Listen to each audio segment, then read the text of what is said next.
Alrighty, we are live on video. We are live on audio. We have a live Andrea Smith. Are you ready to go? Ready to rock. Here we go. Support for the Daily Tech News Show is provided by Patreons like you at patreon.com/acedetect. This is FPN, the Frog Pants Network. This is the Daily Tech News for Tuesday, September 16th, 2014. I'm Tom Merritt. Joining me today, I'm happy to have Andrea Smith, technology journalist, back on the show. Fresh, well, as fresh as one gets with jet lag, as I can attest, from Europe, where you were over there covering IFA, and then you got some time to tour around. So we're going to be talking about traveling with mobile data later on. Excellent. Glad to be here. Wide awake, I hope. I think we're both in that same state of like almost back on our schedules. Right. Fuzzy. Yeah. Let's start off with some headlines.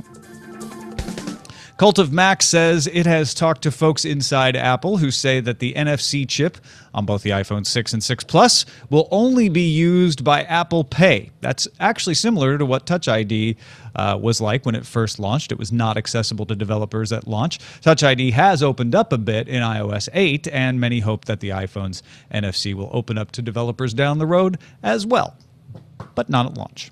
But didn't they show, and again, I was away for this, but didn't they show it working with other things like a hotel room? With the watch, yeah, they did. So apparently they might allow some folks who are close friends to get a little access here and there, maybe. I think that it'll be exactly like Touch ID. They'll have a couple of things that they can do with it, and then next rev of the operating system, they'll allow some limited developer access. Yep, agreed.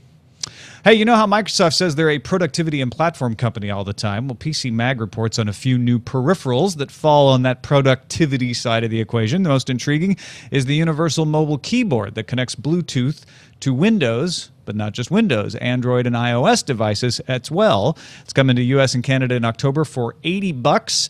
A new standalone Arc Touch Bluetooth mouse, not a mouth. It's not a Bluetooth mouth. It's a mouse. It's coming September 18th for $70. And the Microsoft Wireless Mobile Mouse 3500 is back with some fancy artwork this month for $30. And finally, a version of the Xbox One controller meant for Windows, which means it packs in a 9-foot USB to micro USB cable, essentially, is going to be coming in November for $60. Now, most people are interested in this keyboard because it's available for Android and iOS, not just Windows. But Andrea, you were saying you saw a very similar product at IFA.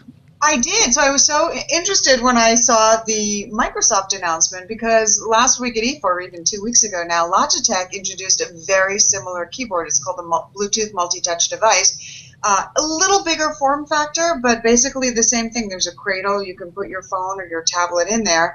There's a dial, and you switch between 3 devices. Works with Microsoft Windows, Chrome, Android, iOS, Mac, you name it. And I think the price point was $50, and it seemed great to me because I'm always switching between all those devices. So this is interesting to see. Yeah, I think most people looked at this and thought, well, that's interesting, Microsoft being more cross-platform, which is kind of the new rallying cry under Satya Nadella.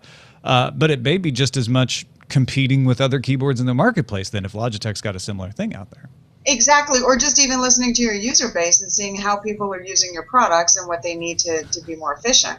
Which I guess some people might say is also a new thing for Microsoft. $350 for a watch made by somebody from Apple that won't come until next year. We can do better. The unofficial Apple weblog reports the Misfit Flash, a new version of the Misfit, not only tells time, but tracks activity and sleep and syncs with the Misfit app on an iPhone. Now, it doesn't have apps, but it does run on an actual watch battery, so no recharging. It also comes in 7 colors, is waterproof down to 30 meters, and costs you $50. It'll be available in stores in October, and you can pre-order starting today. Oh, and the company is led, in part, by former Apple CEO John Sculley, who's famous for running Steve Jobs off. So you even get a little Apple history if you have a Misfit. You have a Misfit, like the previous one? I do, actually. I've been a big fan of the Misfit. I've talked to Sunny View, the other co-founder, many times, actually. I have my Misfit here. My husband and I tracked our steps in Europe every day. At the end of the day, we could see how far we walked, and I really like it. And I think that this is interesting. You know, a smartwatch gives you notifications, and you're going to pay more for that. But $50 for kind of, you know, a Misfit that will do your fitness, your steps, and your sleep, because so many people really do want to get a little bit more data about how am I sleeping? Is it deep? Is it light? What's interesting to me, and I've used all of these devices, I like the Misfit. They already make, you know, a band to go with the Misfit, and it's so I'm presuming that the Flash that's coming out is going to be very similar to this, very soft and very comfortable. And so for people who want to wear this to sleep, it's much more comfortable than maybe the Jawbone Up 24, you know, which is a little more clunky on your wrist. I think $50 is a great price point for this. No, there's especially at that price point, there's nothing not to like about this. And if you're saying it works, well, it's not going to be, you know, like the Asus ZenWatch, which I think was really slick looking. And we don't know what the price of the solid gold Apple, I don't know if it's solid gold, but the gold Apple Watch is going to be. Can't be solid gold, because then the silicon chip would have to be gold. I don't think that works. Reuters reports the U.S. Federal Circuit Court of Appeals in Washington threw out a jury order that would have required Apple to pay VernetX, a holding corp, $368.2 million for VPN patents. The decision does not find Apple innocent of infringing the patents, but determined that the trial judge incorrectly instructed jurors on how to calculate damages. Essentially, it means that the damages were too much. The appeals court returned the case to the U.S. District Court in Tyler, Texas, for further proceedings. eWeek has it that Docker, maker of the open-source container virtualization tech, closed a $40 million Series C round of funding. Now, that funding is a big vote of confidence for Docker 1.0, which is yet to come out, but it's coming soon, and will create a commercial ecosystem around the technology. Docker is the one that lets developers build their app in any language, then you put them in the Docker container and allows them to run anywhere. It's actually really good for sysadmins as well, and loads of other things, because it says you code however you want, and then your apps just run wherever you put them. It's a lot more efficient than running them in a virtual machine, which has to do the entire machine every time. TechCrunch reports IBM has announced a new cloud application called Watson Analytics that will help business users crunch big data. A lot of sales applications here. And yes, IBM execs say the underlying technology includes the same ability to process natural language queries that helped Watson, the giant supercomputer, beat Ken Jennings at Jeopardy. So it's not just branding by calling it Watson Analytics. It goes into beta this month and is slated for general release by the end of the year. The program will run on a variety of platforms, including tablets, smartphones, and PC/laptops. And there's a free version. It's a freemium model where you pay extra for extra storage and extra functions. I think this is a really probably the first application of Watson that feels like it's widespread. Like a lot of businesses could take advantage of this. Yeah, and probably a lot of businesses will take advantage of it because they don't have really the bandwidth, you know, to do this kind of data crunching themselves. And there's so much that people are seeing that they can do if they have the answers. I think it said that, you know, rather than waiting months for trying to figure something out, that this would be much quicker, I guess, because of the cloud-based storage. But this is something that I don't know the pricing or how companies will have to pay for the freemium for the extra storage, or the premium for that matter. But yeah, I think people will be using this. Yeah, Watson in the cloud. You know, you're going to want to try it, especially if you're going to be on Jeopardy. You just put it on your smartwatch. I'd like to try it. Is this available to mainstream users or just businesses, I wonder? You know, it's free, so I'm sure they are definitely targeting it towards business users. But I imagine if you really wanted it, you could probably figure out how to try it out. So, it'll be interesting to see what people do with this. This is one of those things that might just end up being a very businessy enterprise application, and that's fine. But people might make some unusual uses out of it. Watson in a cloud.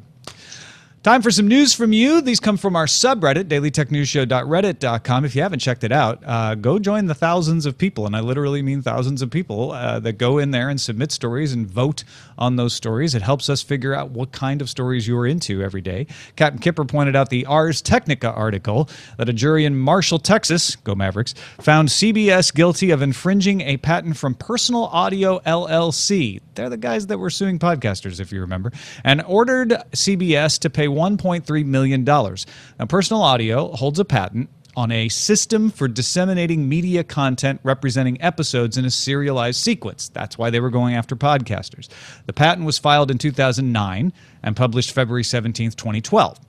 What CBS did that the court found infringing was put a compilation file together, in this case, a web page made out of HTML. That's the compilation file, and then transmitted episodic content through that file over the internet. They updated it with new episodes. The decision allows Personal Audio to move forward with similar suits against NBC and Fox. Meanwhile, the Electronic Frontier Foundation is challenging the validity of that patent with the Patent Office, and they're scheduled to have a hearing on that later this year. Who goes after podcasters, really? Well, Personal Audio apparently decided to drop their suits against podcasters because they figured there was more money in the networks. And they're right, $1.3 million. That's, I don't want to say it's chump change for CBS, but it's certainly something that CBS can afford. Whereas I can tell you right now, most podcasters can't afford $1.3 million. TM204 submitted the Engadget report that security researcher Benjamin Daniel Musser discovered a security hole in the Manage Your Kindle page, a corrupted ebook. For example, one that you don't get from the Kindle store. You download it from some other website. Maybe it had a script hidden in the title. Could be created to access your cookies and therefore give the attacker access to your Amazon account credentials. Musser discovered the hole in October. Amazon patched it, but the hole resurfaced recently after an overhaul of the Manage Your Kindle service. Musser says if you're careful about what ebooks you load into your Kindle and where you get them, it should be easy to avoid the problem. Gubert passes along the Verge report that Roku has sold more than 10 million streaming players since 2008. Apple announced earlier this year it had sold 20 million Apple TVs since 2007, if you want a comparison. Roku has now amassed 1,800 channels, and users have streamed more than 5 billion hours of content since the service launched. They currently sell a $49 Roku streaming stick and 3 set-top boxes, including the $99 Roku 3. And I covered Roku. I just have to say, I covered Roku since its launch. They have come such a long way from being the Netflix box. 1,800 channels. I mean, that's a lot, and probably no one's ever going to watch half of them, but it means that there's something for everyone. And I have to tell you, for people like my mom, it's the easiest set-top box there is to use. You think it's easier than Apple TV? I do. Why is that? Yeah, I find it, for her, it's easier because she knows how to navigate it. And I think the user interface, I think last year when they redid that user interface, it just put it into such a simpler form of navigation. I'm fine with Apple TV, but for an older person who's not as tech savvy, I think Roku's easier. I tell you what, I love my Roku too. And I use the Apple TV as well. I kind of go back and forth. The difference is Roku does allow the apps to make their own interfaces. They don't have to use a default interface like Apple does, which can go good or bad, but a lot of times goes very well. The Netflix app on Roku is miles better than the Netflix app on Apple TV, for example, because of that. Yeah. For people who just use a few channels, I think it's far more convenient. I'm telling you, too, Roku, with their App Store and trying to get involved in being installed inside of televisions, if we end up seeing Sony, Verizon, and maybe Dish launching internet-only TV services mid-next year, which it looks like we might, Roku could be in a really good position to take off. Yep. If they were able to get those services. And they already have the Dish World service, so they've got a good relationship with Dish there. And that is a look at the headlines. Real quickly, I mentioned this yesterday on the show, but I published a silly little novella. It's self-published called Events of a Different Nature. It's about my dogs solving crimes. It is not nearly as cute as that might sound, though. I tried to make it more Raymond Chandler than Wind in the Willows. They never once admit they're dogs or in any way inferior to humans. So if you want to check it out, you can find a free version as well as print and various ebook platform versions at tommerrittbooks.com. I had a lot of fun writing it, and a couple people who've read it so far said they enjoyed it. So might be worth a look. tommerrittbooks.com. All right, traveling, mobile data. You were traveling in Germany and Austria. I was traveling in Italy recently.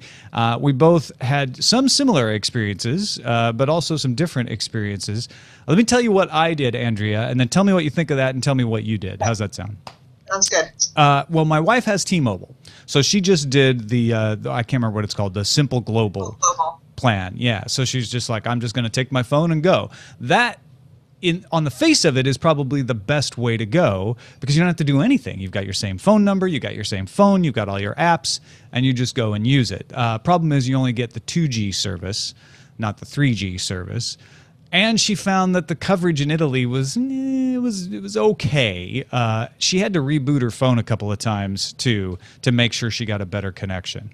What I did was I went and I paid what is probably too much, but still a heck of a lot cheaper than paying the carriers. I paid $99 for a gigabyte SIM from JT Global. They're in Jersey. The benefit of that is that I got the SIM card ahead of time, so I knew it would work. I could put it in my phone ahead of time, which I didn't do. And then when I tried to put it on the plane, I didn't have a paper clip. So I had to wait till I got to the hotel room. But even then, I didn't want to have to stop in a store. And I know I could have saved a ton of money if I did that, but I was like, I want to know that it's going to work. I want to know when I go there that I don't have to go and talk to somebody and try to figure something out. I can just put it in and go. And it worked that way. The other thing about JT Global is they have roaming agreements with lots of different providers. So it wasn't like going to Tim, say, in Italy and getting their SIM and only being on their network. I was able to jump from network to network. That worked out really well. But again, it was 10 cents a megabyte. So it was a little pricey. What did you find? So I found, it's interesting. So I also was doing the T-Mobile. I wanted to try the T-Mobile Simple Global. I was a little nervous because T-Mobile here in my area is really bad. Coverage is not good. And I was a little bit nervous about how that was going to be for covering a tech show. So what I did was I also got from XCOM Global their mobile hotspots. And what they do is you rent a mobile hotspot, you tell them where you're going, and they either send you a European one or country specific. So in my case, they found that since I was going to both Germany and Austria, they sent me 2 different ones. And they were slated to be turned on certain dates and turned off on certain dates. Came with a spare battery, really simple to use. It arrived the day before I left and came with a prepaid package for me to send it back the day after I got back. So what was interesting for me is the T-Mobile over there was fabulous because it's Deutsche Telekom in Germany and it's the primary network. Duh, I didn't think about that. Right. People don't know Deutsche Telekom owns T-Mobile USA and they own the T-Mobile brand in Europe as well. So it makes sense. Exactly. So that's like what you want to have over there in Germany. I never had any problem with coverage, and I never had any problem with 2G. I was using it for email. I was using it for maps, Google Maps, walking around town. And in fact, I found that to be really great. The only problem I had, and I didn't think about this beforehand, was like Twitter 2-factor authentication. When I went to sign in on a device that I hadn't signed in on, Twitter wanted to text me my code. Well, guess what? That wasn't happening on the T-Mobile device because it wasn't my normal phone. Didn't think about that. Probably beforehand I could have gone in and said, email me my code if I asked for it as opposed to text. That wasn't major. But since I then was traveling with my husband after the IFA show, the XCOM Global was great because, well, you can put up to 10 devices on that. So whereas I couldn't easily tether the 2G T-Mobile phone, when we were walking around Vienna, we both had coverage. We were both able to do things. I was able to upload videos when I was trying to finish working so that I could get on with vacation. So I would say, they were both really good experiences for different things. Now, I will tell you some people I was traveling with.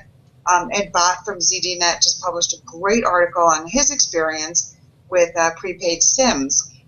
He had just a good experience and showed really how much money you can save by getting one of these local SIMs. Because if you're looking at adding international data, texting, and calling to your AT&T plan, that's going to run like $600, $700. And you can get, I had another person we were traveling with bought for, I think, 9 or 10 euro, which is like $13, a 500 megabyte SIM. Now, in all, I looked at my phone. I think I used about 550 megabytes in the 8 days I was there. So, lots of options. I used like 920 megabytes. And I guess I was sort of trying to, but yeah, it was nice to have a gig because I just didn't think about it, especially in those earlier days. And they had Wi-Fi on the train. It was slow, but it worked. We had Wi-Fi in our hotels. There were Wi-Fi in a lot of restaurants. I don't know if you noticed that in the areas you were in, but there were plenty of places where you could just get on Wi-Fi if you trust it, and be able to avoid having to use your mobile data there. Exactly. And there's a lot of Wi-Fi. Interestingly, for me, I thought the XCOM Global made it more secure. I knew that it was secure what I was doing, and I wasn't worried about it if I was working or doing anything that was sensitive.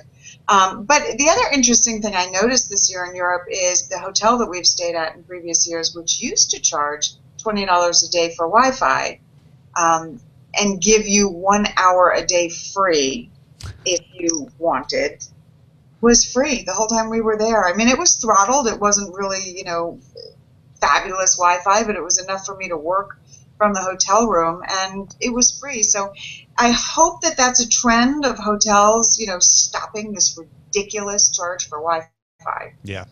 One of the places we stayed at had free Wi-Fi, but it was very obvious they had one router. And so depending on how many people were using it at any time, it was either unusable or super fast. Another hotel had a decent charge. It was like $15 for multiple devices per day, which I still don't want to pay for that, but it's better than it used to be where they'd charge you like $35 a day. Right, for one device. And it had a limit of 2 devices. They said multiple devices, and then we tried to authorize a third device, and they're like, oh, nope, you've gone over your limit. And worst part about that was not only had we gone over the limit, but it wasn't even an option to pay for more if you wanted to. I'm not sure I would have anyway, but it was like, nope, you're screwed. You authorized 2 devices. Those are the 2 devices you get to use for the next 24 hours. You're done. Well, interestingly, another option is Boingo, which last year I found to be very easy over in Europe. The hotel we were staying at that was charging $20 a day had a Boingo Wi-Fi hotspot, so I just used Boingo. Mm-hmm. And Boingo's great because you can sign up for 1 month and then drop it. You don't have to have a contract or a plan.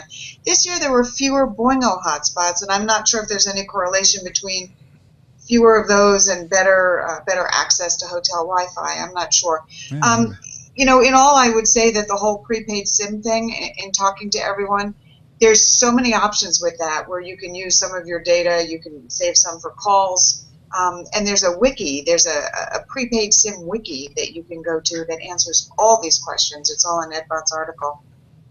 Yeah, we'll have a link to that article in our show notes as well. I did an audio extra for the patrons on Sunday where I talked a little bit about this, and we got some good responses from folks in the audience with some other ideas. Rafal suggested if you're not on T-Mobile, you can get a T-Mobile postpaid phone, $50 unlimited data. It is still a 2G, but he's like, you can sometimes get a free phone or a really cheap phone if you just want to have that data and not have to deal with SIM cards.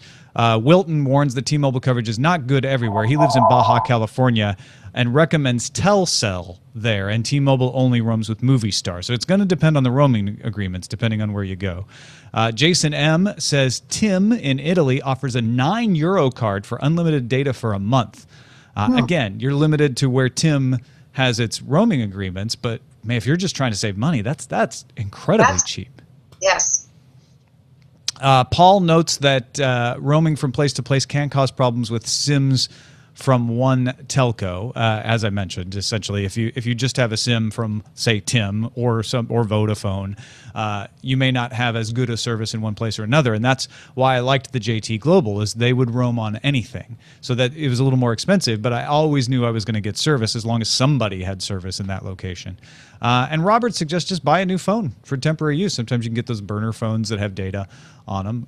That's another way to go as well. It all depends on how much money you're willing to spend and what your level of inconvenience is. Some people like me, like, you're on vacation, you don't want to go in a store and talk to a sales rep, especially in another language. Sometimes to refill these prepaid cards, you have to use the language that is the country that they're from.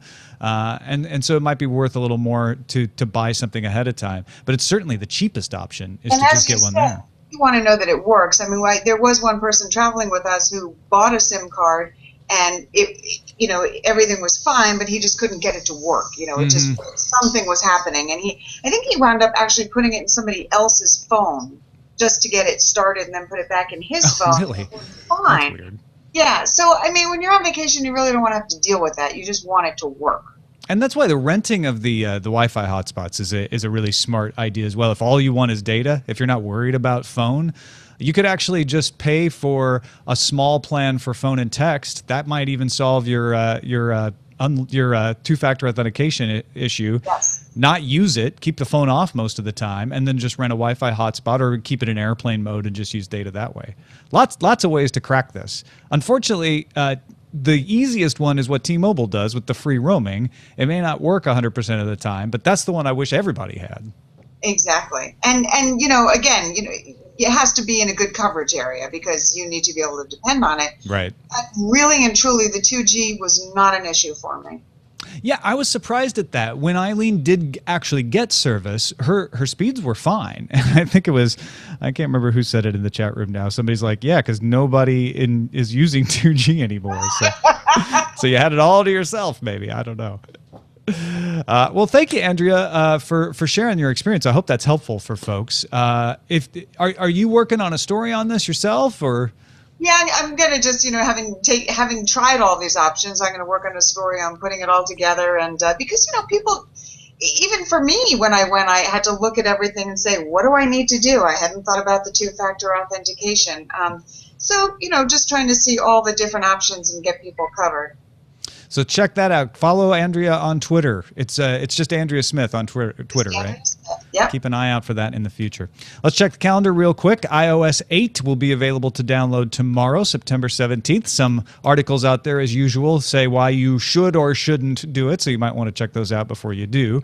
September 17th is also the start of Programmatic I/O, a web marketing conference in New York. Our pick of the day comes from Brian Burgess. It's an oldie but a goodie, D-Ban.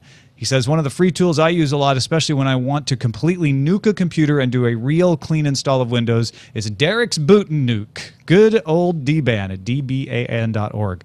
If you want to blow away a drive that's heavily infected with viruses and other malicious code, it's also perfect for that. You burn it to a disk, boot from it, and use the command line interface. For most consumers, the quick or auto nuke option is good enough, but for the truly paranoid, you can have your drive near Department of Defense standards, and you can set it to overwrite the drive up to 7 times. That's dban.org.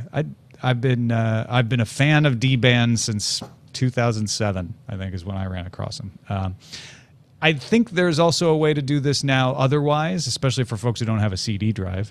But this is an oldie but a goodie, especially if you've got an older laptop you're getting rid of. You might want to check that out. You can send your picks to feedback@dailytechnewsshow.com, and you can find my picks at dailytechnewsshow.com/picks. All right, Andrea's got an interesting take on the Minecraft acquisition from Microsoft. We got a couple other takes on this as well from the audience. First one is a voicemail from Rapid Eye. Hey Tom, Rapid Eye here. Great addition to having Patrick join the team. You guys have good chemistry together. Looking forward to all the shows to come. One of the topics you're talking about today with Microsoft Minecraft. I guess my biggest concern is maybe they paid too much for a property that's past its prime and on its way out. It's not so much that it's dead. I just think that, maybe a year or so ago it was a little bit bigger than it is now. They paid for something that's not going to last, and they're not going to get their money back out of it. They certainly have a history of doing this. They did this maybe 10, 15 years ago with Clausa and the MechWarrior franchise. They paid a bunch of money for that. I think they released something on the Xbox, and then they just let it flounder, and I think they actually wound up spinning it off again. That part I'm not sure about. But in any case, they have a history of doing this. I don't know if it's good timing, bad timing. Pretty sure it's bad. All right.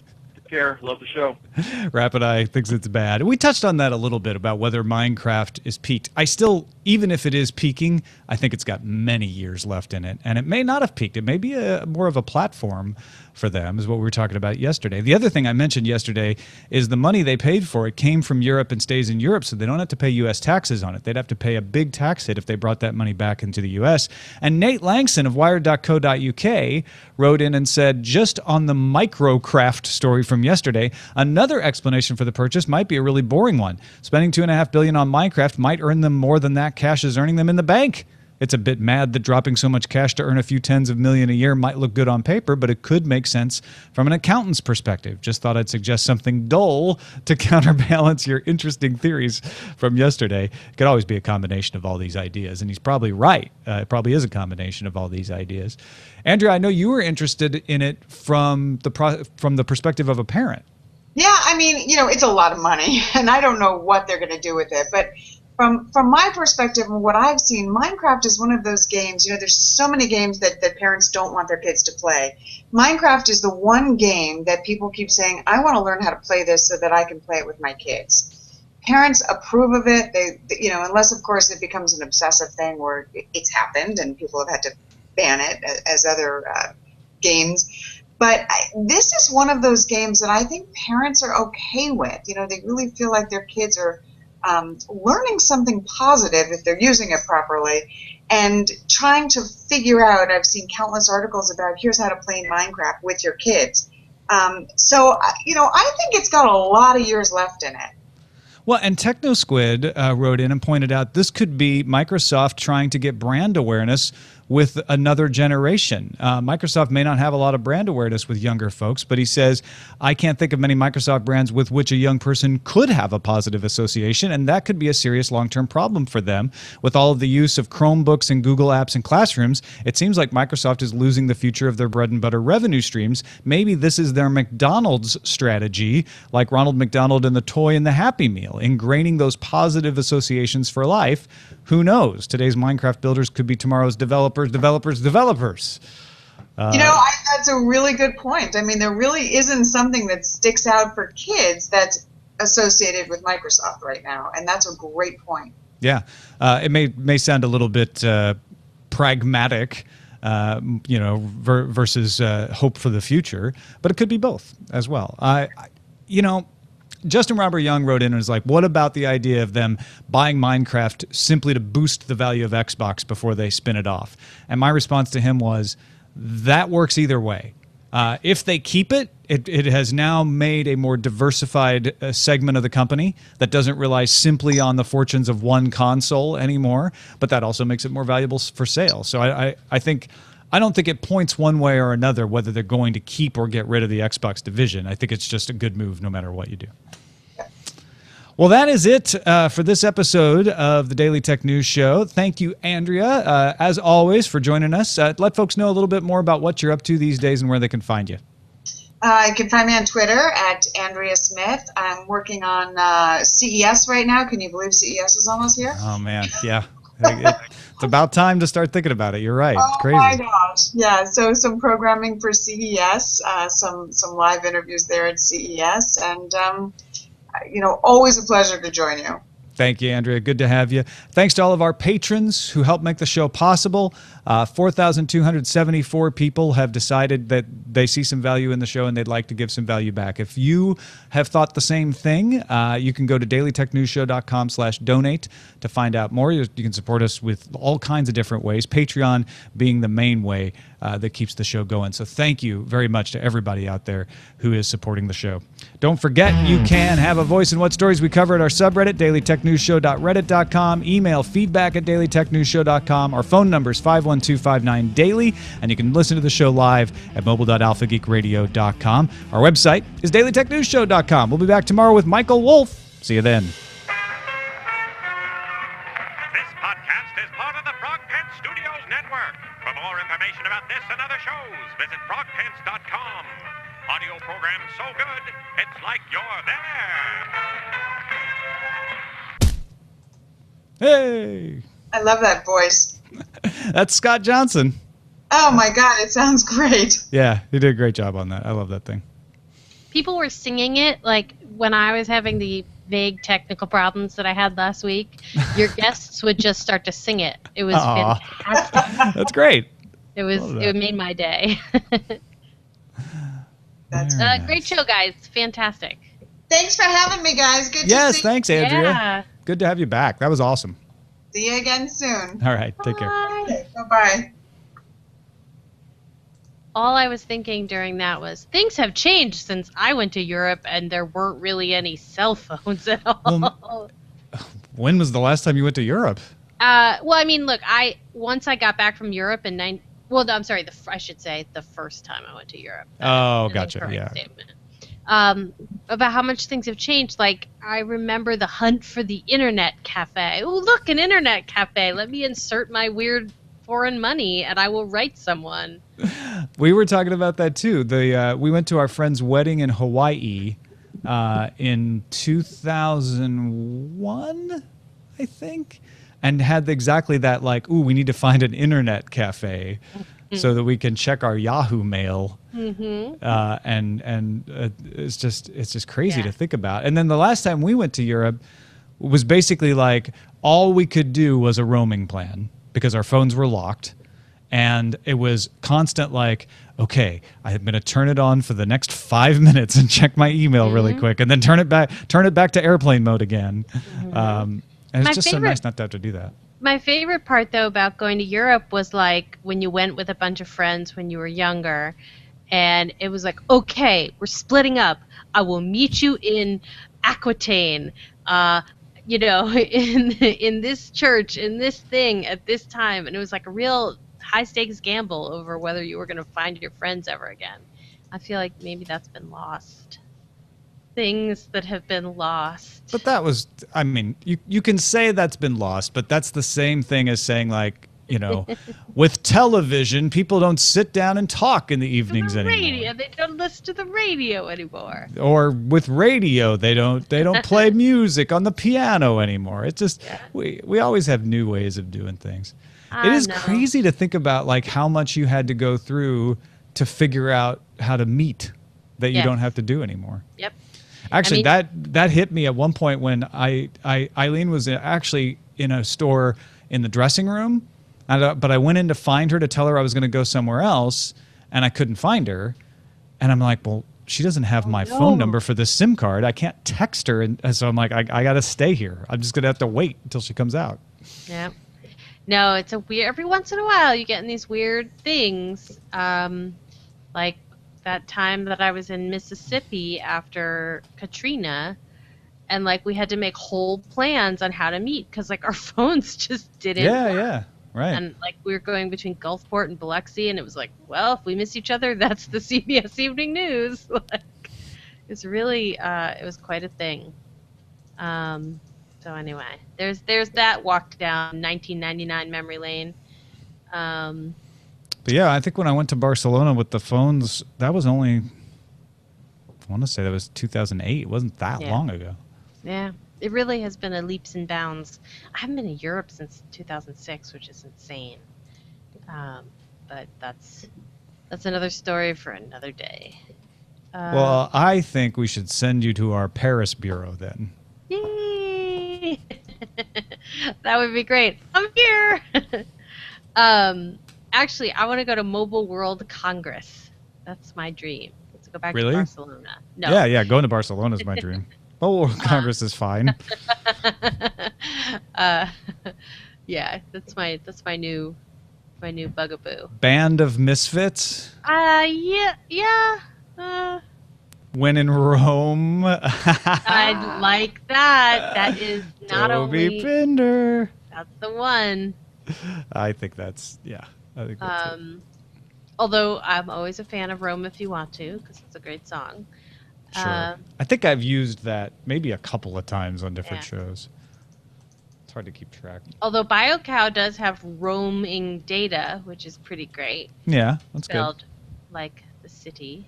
Mm-hmm. The Eternal City. Oh, that's the Vatican.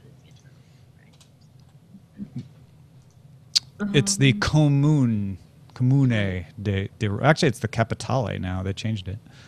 Used to be a Comune. Capitale. I think When in Rome is pretty great. Yeah, that's freaking brilliant. The one. Watson, come here. I need you is not bad either. Watson, come here. I need you.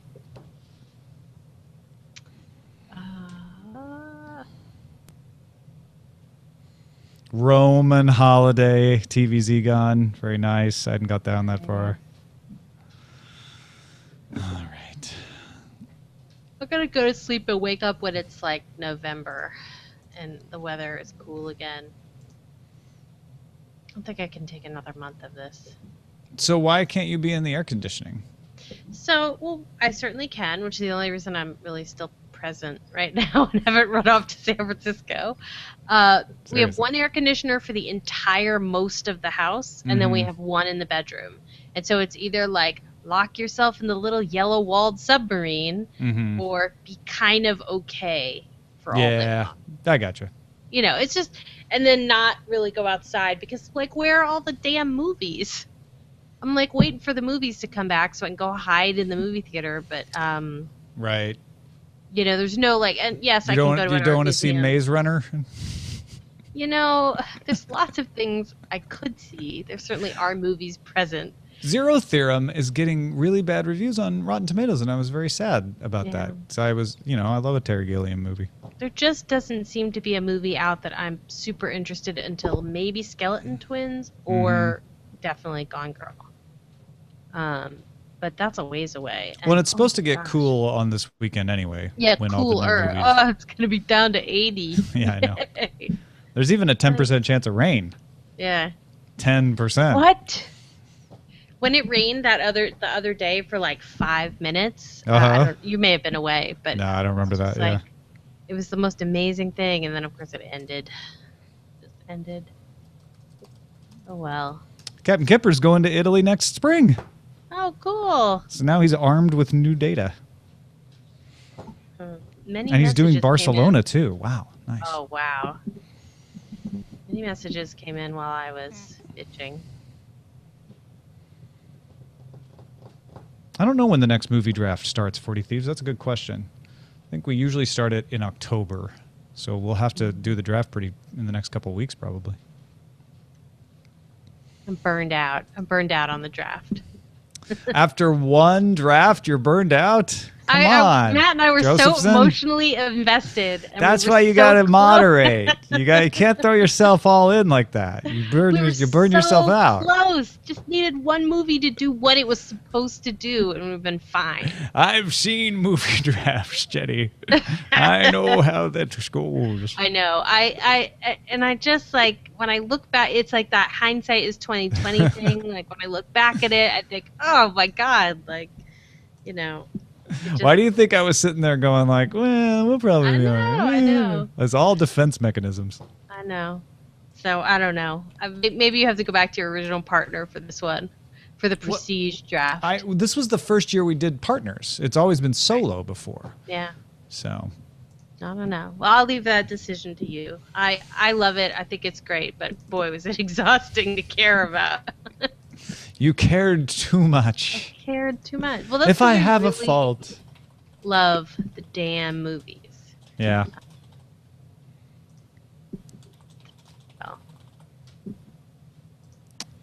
Oops. I'm not the subject. I'm the creator.